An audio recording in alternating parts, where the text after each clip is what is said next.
Hi, everyone. Welcome back to the Anxiety Chicks podcast. I'm Allison Sepanera, And I'm Taylor.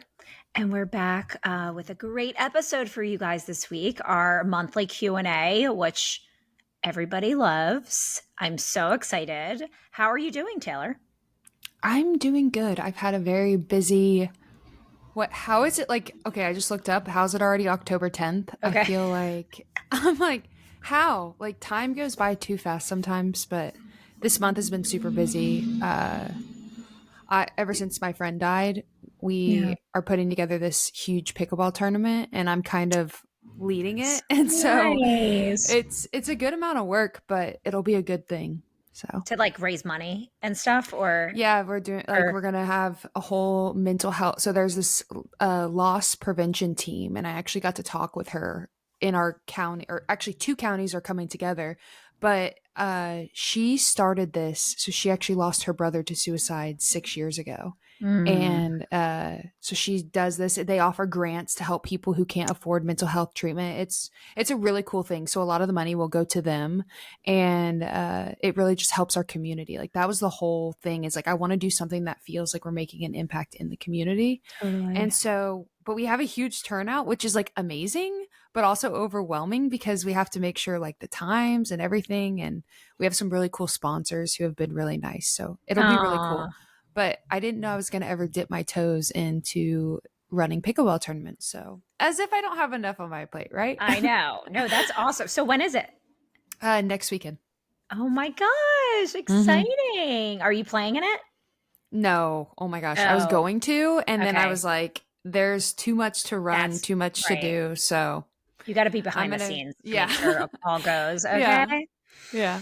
Oh, that's so nice. It's such Yeah. a nice cause too, especially because it's World Mental Health Day today. You It guys are is. listening to this on not day it is. We're recording this, but it's World Mental Health Day today, and what a nice sentiment to talk about mental health and just share kind of how you're helping raise awareness for that. Yes.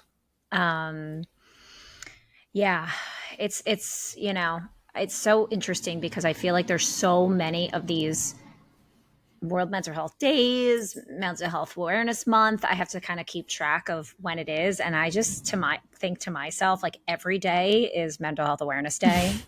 Yeah. Honestly, so every time these days come up, I think to myself, okay, let's just reiterate how important it is to talk about mental health because it's like what I do for my life. So Hmm. for me, it's just such second nature that I advocate for mental health and talk about it all the time and share feelings and help people identify, how they can help, be a better version of themselves. But um not everyone is, in this work and does this. So I always like to kind of pay homage to these days to make everyone Yes. remember that it really is important and that mental health is just as important as physical health. And like if you're listening, we're all in this together. And that just by listening to this podcast, you're already doing something for yourself. So be proud of yourself. Yes.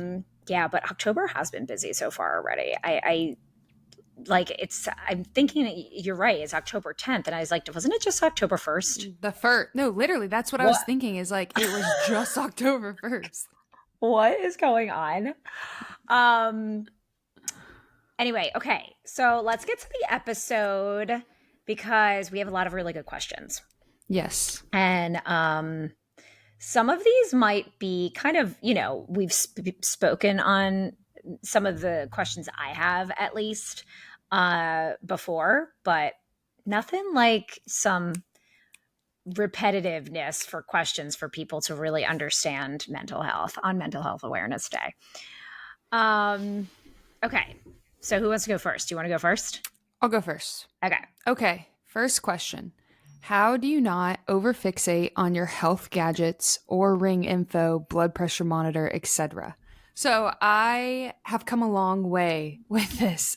What I will say is, if you are in the beginning or the depths of health anxiety or any type of anxiety that has you or hyperfixate on any type of metrics or anything where it's like over consuming and overtaking your life, I think it's a good time to take a complete step back from any type of tracker. So like there was a time where I put my Apple Watch away, any type of health monitor in my house, it had to be put away because I was so obsessive with it. So to me, there's like a time and place. I feel my relationship with health anxiety and anxiety in general has come so far to where here's how I recognize it. I can look at my Oura Ring metrics and data, and I don't feel like it consumes me and it doesn't cause me anxiety.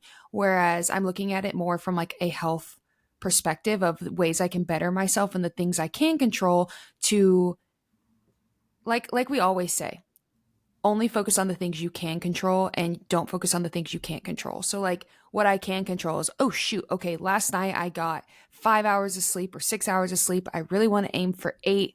Look at how when I do 8 hours of sleep, it makes me feel this way and uh my day is better. So I look at that stuff as like, okay, I'm going to put in the effort tonight to go to bed earlier. It's kind of silly stuff, but to me, I'm very focused on preventative health in the sense of what I can control. Back in the day, it used to be super unhealthy.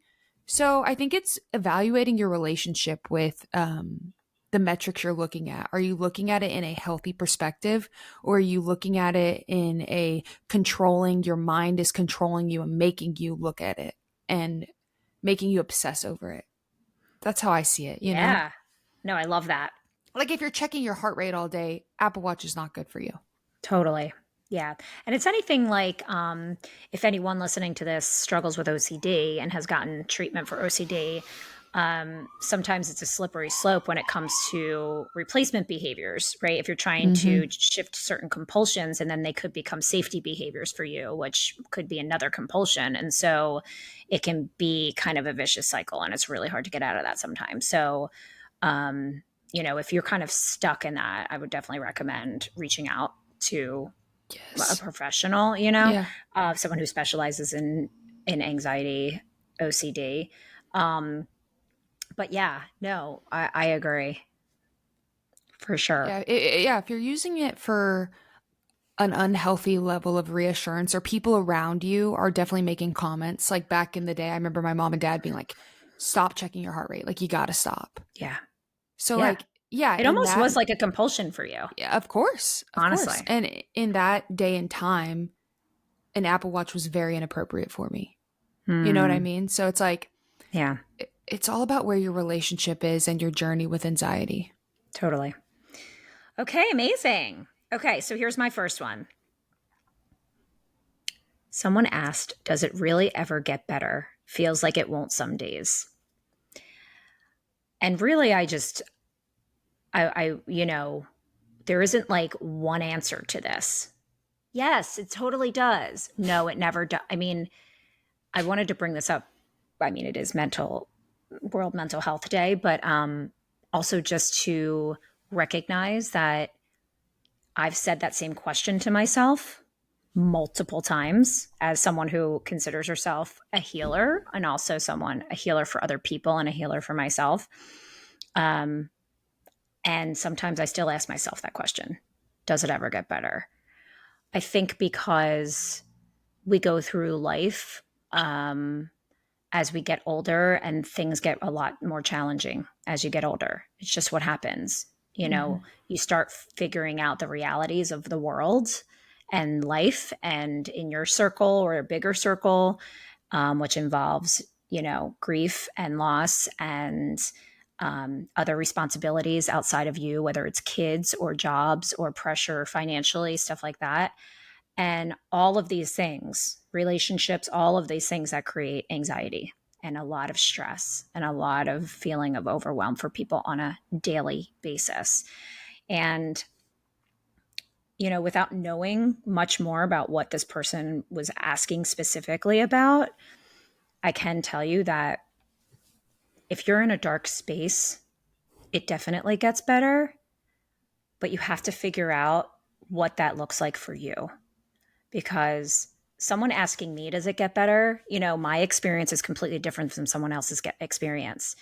And no Mm-hmm. matter what your experience is, there's always hope. There is always someone that loves you, that wants you here, and there's always a way out, and you just have to find the right support and the find right treatment. And I know that's so easier said than done, because the access to mental health treatment in the US and the world is just not the way it's supposed to be. Everyone should be able to have access to mental health treatment. And I think if they're systemically, everyone was able to have access to specific treatment for them, I think this question might not even be, part of our psyche, right? We would just Yeah. know that, okay, it can get better, right? Like, here's where I can reach out for support.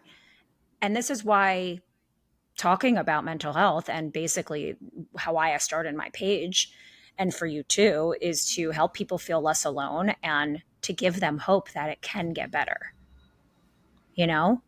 So, does it really ever get better? It's like, I don't I don't really have a yes or no answer. It's more of, you're not alone, and even if you're in a dark space, we can handle whatever it is together, and we can get through it. And whatever better looks like, maybe it's like waking up in the morning and getting out of bed and getting a glass of water, right? That's what better is for that day. Okay. Then you should give yourself some grace and give yourself a big hug for doing that, right? So I definitely do believe it can get better, but I don't think healing isn't linear. So, you might feel better for a little bit and then life happens. And it's more about like managing those emotions and managing those challenges when you're faced with adversity. And really, that's why I talk about a toolkit all the time. And knowing that a support system is a huge piece of this, and knowing that, all of the tools and techniques that can help you move through hard times is what you're going to have to practice, like shifting a lifestyle of healing. I mean, Mm-hmm. honestly. So that's really it. I Yeah. don't know if Just that makes sense, but no, yeah. I think it can always get better personally. I think that it's like a lot of times just having the resources and even just that loss team prevention in our county, like I didn't even know that exists, and I live here, and I have a page focused on mental health, and I think that's why our pages are so important, and figuring out all these things that are available to people. Like there's always hope. There's always someone out there who cares and wants to help you, and you should never just give up on yourself and think that, oh, I'm stuck like this forever. Because if you're in a really dark place, there's some sort of light at the end of the tunnel. You just have to.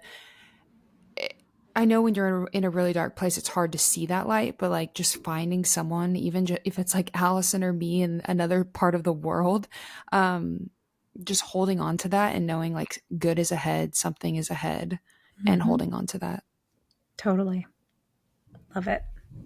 Yeah. Because let me tell you, back in the day, I didn't think it'd get better at all. I Me too. relate to that. I ask myself the question a lot, like, does it get better? Yeah. But then I remember that there have been times where I've been in a dark, dark, dark, dark place, and Mm-hmm. I've survived. Mm-hmm. And you always have to like when it gets dark again, you have to always remind yourself of like how far you've come already and be proud of that person. It's like we all have stuff, and that's what I've learned is like everybody has something they're going through, and like yeah, some people's stuff is heavier, and but reminding yourself of look how far I've made it. Look at all the things I've made it through. Think about like the worst day you've ever had and you made it and you're Yeah. here. Like that's so cool. That level of it's not even like strength. It's like it's you. It's who you are. It's what you're capable of. Yeah. So, I don't know, I think that's so important when you're in those places to remind yourself of the hard things you've already accomplished. So, that kind of leads into the next question. How long did it take to see progress?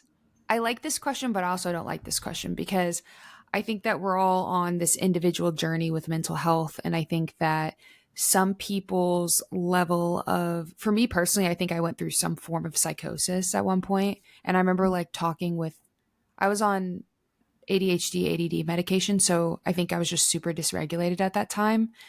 And so I remember talking with, I don't know if it was a psychiatrist or just a doctor, I can't exactly remember. And I remember it, that was like a level of like really, really bad because I was so not in my right mind. So progress for me from that was a little quicker, getting out of that state of mind. So to me, that was like going from dealing with that level of psychosis to back to normal was faster. But like healing anxiety, I put air quotes on that because I think a lot of people think about how long you've dealt with anxiety or depression or mental health struggles, right? Like, think about the amount of time. It's almost like, how can you expect to go through that for that amount of time and then it be gone in a week? You know, it's like this is something your brain and your mind and your life has gone through almost like a routine for so long. It's going to take time. You're going to put in work for your mental health and you're going to say, why am I not seeing results? I should feel better. That means this isn't working. But a lot of times you have to like keep with it. And I think a lot of times people give up too fast in something and they say, this isn't going to work for me. This isn't it. But I think you really just have to trust the process with mental health. You've trained your brain for a long time to live in that state of mind. It's going to take a while for you to get your brain back to a level where you feel like you're safe in it. And that's okay.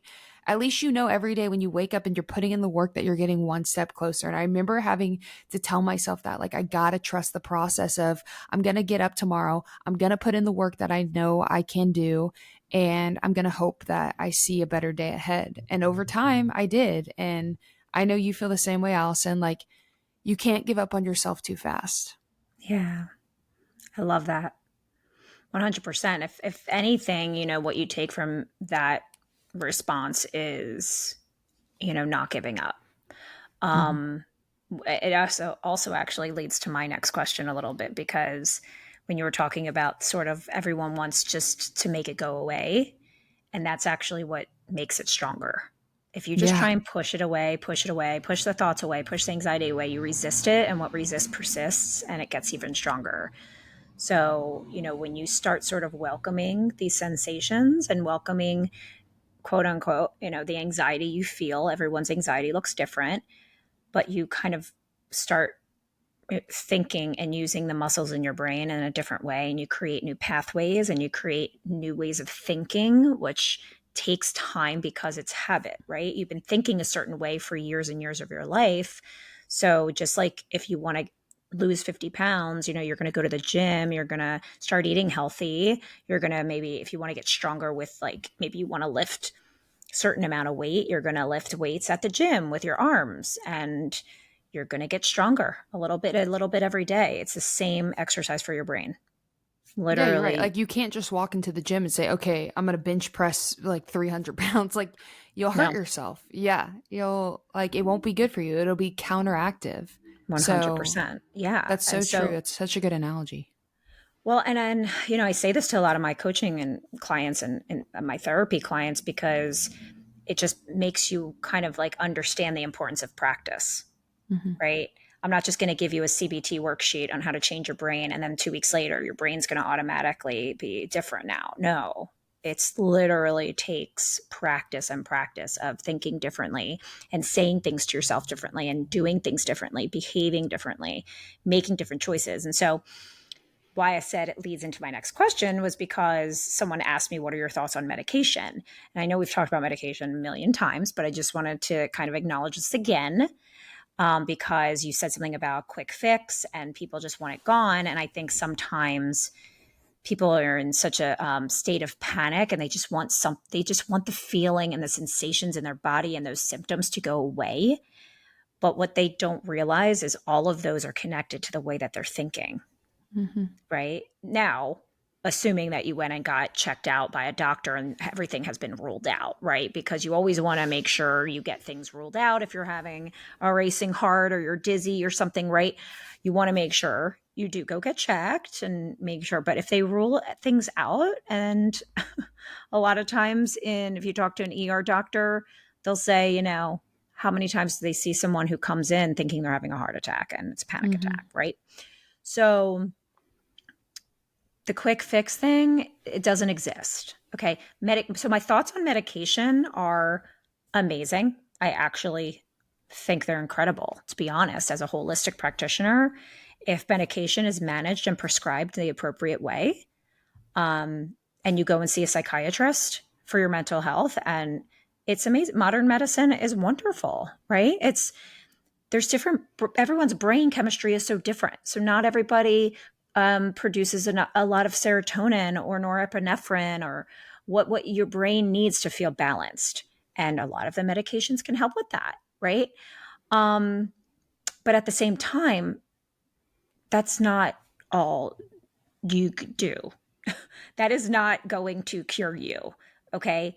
That is not going to just stop whatever spirals of thoughts you're having that were from before. It might make them a little quieter, but whatever the depth is of what's going on internally and kind of what triggers and what experiences are going on that's creating this severe anxiety or depression for you, the root causes, that's where you need to go at some point, Mm-hmm. right? And if you do that even along with some medication, I think that's wonderful. As long as it's prescribed appropriately and managed appropriately. A lot of people go to their primary doctor for their medication. I understand why you would do that. I get it. But my advice is to find a psychiatrist and really try and make an appointment with a psychiatrist. I also understand that that's a big expense and that's expensive these days. But it's just still my recommendation. Um, you're going to spend a lot of money up front because you're going to see a specialist in pharmaceuticals for psychiatry and psychology. So those doctors are going to know your specific brain and what's going on in your brain by asking you questions, and also the medicine that can be most effective for you.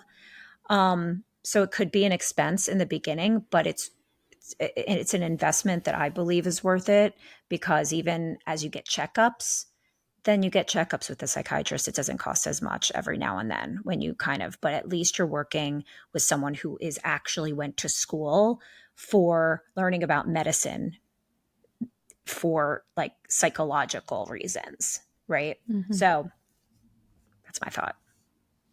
That's a good answer. No, I agree. I think a lot of people think, or even if you get on medication, like say that is the route for you that you want to choose. I feel like a lot of people say, "Oh, I feel so much better. Like this is amazing. This is great."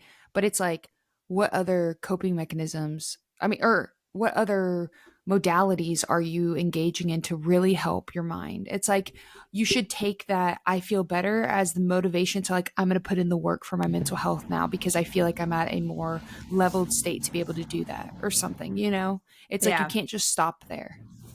Yeah. Totally. Okay, next question. Is it possible to have anxiety symptoms without feeling anxious? I get this question so much, and I'm sure you do too. Because a lot of people are like, "Oh my gosh, like I feel all these symptoms. This can't be anxiety because I wasn't even anxious. I wasn't even having anxiety today. Today was a good day." And it's like, okay, hang on, hang on. I relate to that because I felt that exact same way. I'm like, this has to be a brain tumor because why do I have these symptoms when I'm not anxious? And I'm like, okay, no, how long have you been in an anxious state? How long has your panic and anxiety been at the forefront of your brain? Like, you might not be full on thinking about it every second, but it is in that subconscious just ruling your mind. And when it is there, symptoms, anxiety, it's all going to play out whether you're thinking about it or not. And I think that's the hardest part for people to understand is like your subconscious can be running the whole time with these anxious thoughts and these worries that you just don't even realize have been so life consuming that it's going to create these symptoms because anxiety is symptomatic. Let's just say it like it is. It is very physical for a lot of people. I dealt with this heavily, heavily, heavily, heavily. Like the symptoms I felt daily were literally life altering and consuming. And right when my anxiety got better, right when I started, not right when, but you know what I mean, like when I started putting in the work for my mental health and I started making life changes, the symptoms went away. That's not a disease doesn't go away when your mental health gets better. Do you know what I mean? Like when you start working on your mind and your mental health, a real life disease doesn't just go away. Right. Totally. Yeah. Sorry. The question was, can I have anxiety symptoms without feeling anxious? Yeah. That was the question. I Yeah. don't really Without feeling understand. anxious today. So like have you I don't really ever understand. like can you have symptoms without feeling anxious? But you So have when they say anxiety. symptoms, though, they mean physical. That's why I'm just confused. Like if that person Yeah. were in front of me, I'd Yes. say, okay, what do you mean? Like, do you have a racing heart right now, but you're not feeling anxious, even though you have a Yes. racing heart? Okay, Yes. well, I would dive into what that means because um, the word anxious, I read it like because this used to happen to me. Like I would wake up and like I would be having a good day and then I would get super dizzy, my chest would feel tight. I would have all these symptoms and it's like, God, today was a good day. Like why is this happening? I'm not even anxious. Like I'm not having anxiety today. Why am I having the symptoms? And it's because I was in a chronic state of anxiety. yeah, that's what I was just gonna say. Okay. So yeah, so okay, so anyone that's saying like I'm not feeling anxious, but now I'm anxious, that's the confusing part, right? Because a lot of times when people are experiencing symptoms, and they don't think something else is going on cognitively, you're in a state of dysregulation. So something's going on. Something perpetuated the physical symptoms in your brain, right? The physical symptoms don't just appear unless something in your brain is happening.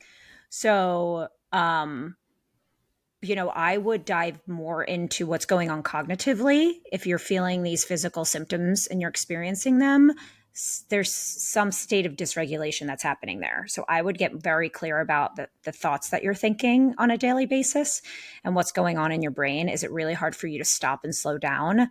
Because once you do that, your brain just starts getting really loud with all of these intrusive thoughts or these racing thoughts. Then that's also a symptom of anxiety, right? Anxiety is not just physical. It can be physical, but anxiety is very mental as well, right? And psychological.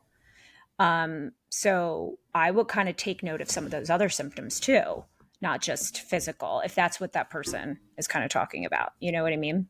Mhm. Yeah. I agree. Okay. Let's see. Okay. Someone asked, I have social anxiety.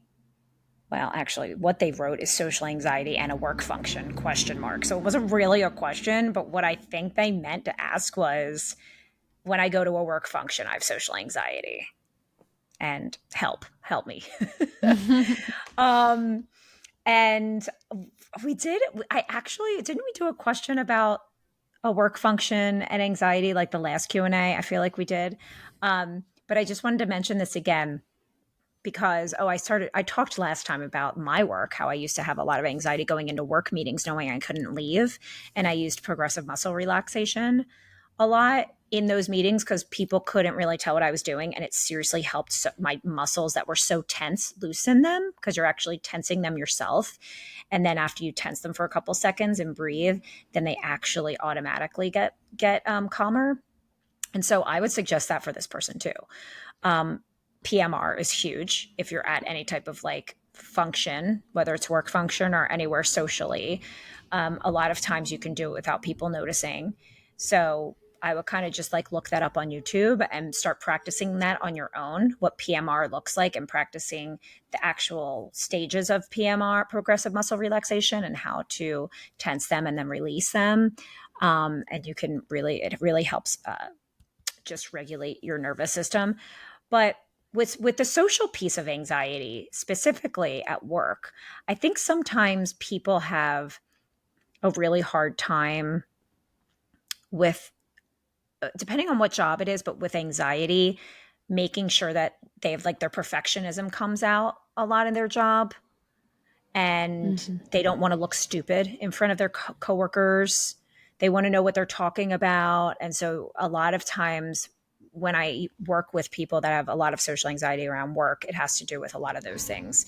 And wanting to, live up, not disappoint their bosses, right? The people above them. Sometimes they feel like they have imposter syndrome. We talked a lot about imposter syndrome on another episode. I'm not remember, but I think that that's all intertwined with some social anxiety when it comes to work. Right. And a lot of that has to do with, like I said before, and the other question is really tapping into the thoughts that you have when you go into work. Like, what are you telling yourself? What's your anxiety saying to you as you go into work? Is it like, oh my gosh, I have to be in a meeting with this person who I don't like, and oh my gosh, is she gonna, say something, intimidate me with something, or is my boss, am I doing the right thing? Is my boss called me in for a meeting? Does that mean I'm in trouble? You know, oh gosh, I don't know if I can get this done today because maybe I'm not good enough to do this. Right. A lot of these kind of inner critical types of thoughts I would pay attention to and really learn more about what type of thoughts you're having about yourself and your inner critic. And it's basic kind of CBT work that I would do, and learn how, ask yourself, like, what would you say to someone in your position? And how could you kind of move through some of this anxiety um, in a more rational way? And kind of coach yourself and talk to yourself and try and change those thinking patterns. I mean, this is huge. That's kind of what we said the first question also. You have to really work on shifting these thought patterns when you go into work, and recognize that, you know, wherever you are, and the people that hired you because you're really great at what you do. Okay? And don't forget that, right? You don't need to Mm-hmm. prove anything to anyone. You don't need to stay till like 10 o'clock to prove anything to anyone. You do your job, you do it well. And if anywhere you are creates a hostile work environment, I've worked in many different places where my boss were people in schools, people in helping professions that really should not have been working in those environments. And you know what? I gave myself a little bit of time and I decided I was going to leave after that. So it's okay to look for another job. I'm giving you permission right now. If you feel like this is like even going away from social anxiety, but just anxiety about work in general. If it's a hostile work environment and you've given it your all, and you just know people around you is not going to change, and your boss is whatever your boss is, and you are an anxious mess at your job, rethink about that. Rethink about maybe going there, because guess what? You're going to do amazing work somewhere else. I love that. Okay. What is your healing tip of the day? Ooh, my healing tip of the day. Okay, you're done with your questions? Yes. Okay. I have like three other questions, and I was wondering if I should just answer them quickly. I have to get off. Oh, you have to go. Okay. Yeah. Um, Here we go, you guys. Healing tip of the day. Okay. Since it's World Mental Health Day, well, it was, you're listening to this, it was earlier this week. I would love for you to challenge yourself. Okay, this is going to be really outside the comfort zone, you guys, for some of you, but I really want to challenge you to start a conversation about mental health with someone in your life. Start a conversation about mental health, whatever that looks like. Maybe it's, having a conversation with someone who, you're curious about how they feel. It doesn't need to be like, tell me about mental health, but it could be, how are you feeling today? Or you could ask someone questions about, have you ever had anxiety? Have you ever struggled with your mental health? You could even just start telling someone your story that you feel safe with, right? It was World Mental Health Day this week, and, I just like to talk more openly about it. I'm trying to do that for myself. Just try and get into a conversation with someone about mental health, because having these conversations is what's going to help end the stigma. That's good. I like that. Okay, this quote's really good. The quote of the day is remember today. Okay, wait, let me start over. Remember today is the tomorrow you worried about yesterday. Today is the tomorrow you worried about yesterday. Oh my gosh, I love that. I know. You're right. That like hits heavy for me because I That's remember like amazing. I know. I remember like Monday being like, "Oh, Wednesday's heavy. Third or Tuesday's heavy, Wednesday's heavy. Oh, I got a lot going on." And then when you're in each day, you realize you can carry each day. You know what I mean? But we spend so much time the day before worried about that next day. So, Totally. I love Today that. is the tomorrow you worried about yesterday. Be present. Awesome. Mm-hmm. All right, Yeah. you guys, we'll be back next month for we'll be back next week, but next month with the Q&A. Yeah. Next week we actually have a guest, so excited. But yeah, next month we'll do our Q&A again. So, love you guys. Make sure to subscribe, okay, and follow us. Bye Bye. bye.